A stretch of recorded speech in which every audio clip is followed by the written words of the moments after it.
The water washed in as far up as the intersection by McDonald's and up between McDonald's and the village market and the police station, that area. It was about as high as the water got there. And some of the biggest, heaviest boats, fishing boats and big old scows and things that got pushed into town, they got left there when the water receded because they didn't move as fast. Oh, okay. Even though the water washed out fairly fast and took a lot of boats and buildings with it, some of the biggest ones were left in town.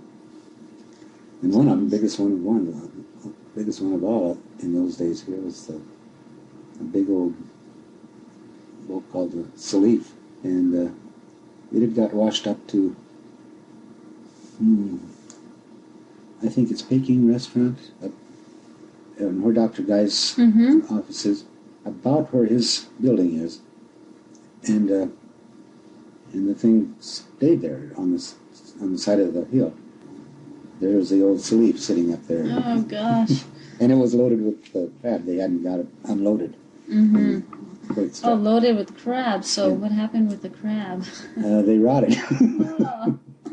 And that was one of the urgent things to be done when they got bulldozers in, is to clear some sort of a pathway down the street, and so they could push some of these old boats back into the water. And they had to get rid of that crab because it was when it warmed up. And I think it was 4,000 king crabs, quite a few.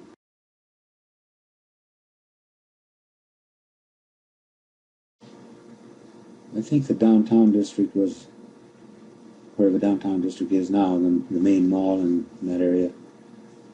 It was about 1967, summer of '67, before the new permanent buildings were put up down around the mall area. And in the meantime, this part of the island had sunk. It dropped to about 8 feet or 8.5 feet below what it had been before. So then that meant that every high tide we had, at least the higher high tides, would come right up into the town, and they came right across the main road. So you couldn't, if you were on the other side of about where Kraft's store parking lot entrance is on Rosanna, about that point on out, you couldn't come to this part of town.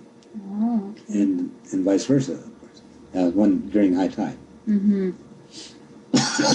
that continued for quite a while until they were able to haul enough fuel in to build it up in that low area where the water came in so far. But there were many times when I'd come off the mountain from work and come down the backside of Little Mountain, park our big trucks over there in Aleutian Homes, and then I'd get in my car to come home. But if it happened to be a real high tide, I couldn't go home.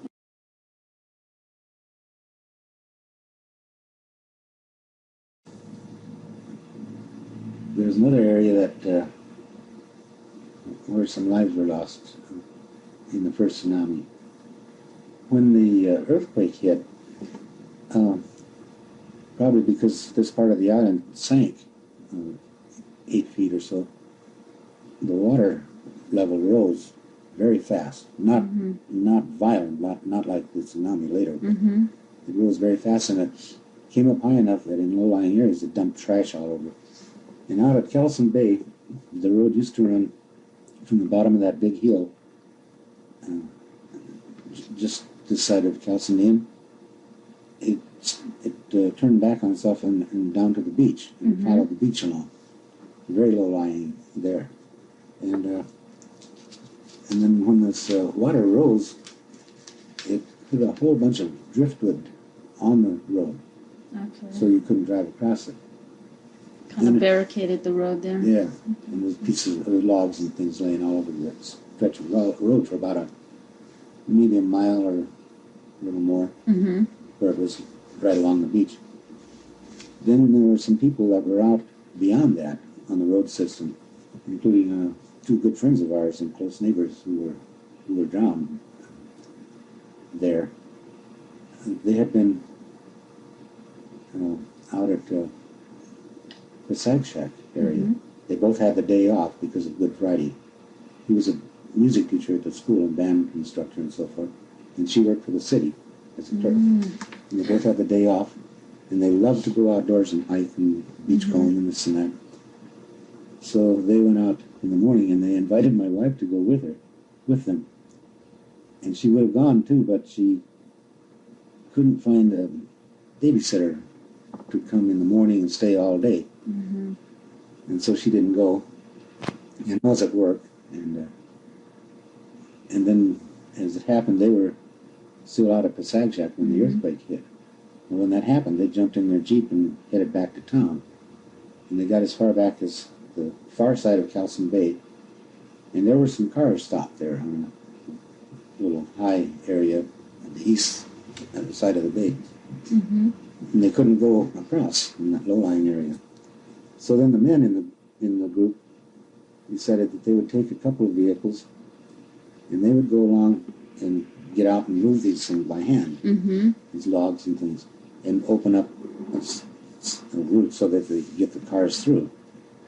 And so they started doing that, and our friends, Gene and Rose Schultz, Gene was going to go with the men too, and then Rose thought they didn't have any children or anything, and she could drive the Jeep. She thought she could help by driving one of the vehicles, so she did.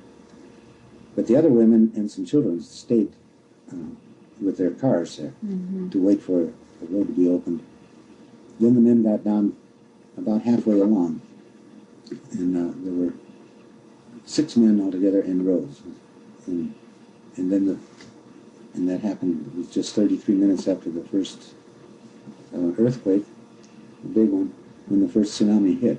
And in Calson Bay, because of the funnel shape of the bay, it built up and was very high and violent in there, and it caught them about halfway along, and they couldn't escape it. And so those 7 people were killed there.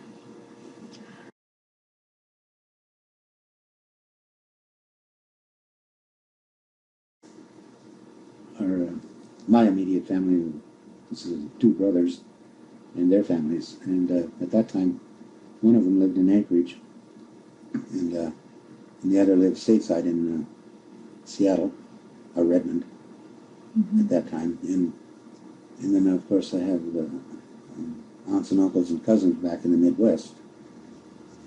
But the communications were out, and so they were quite concerned when they heard that.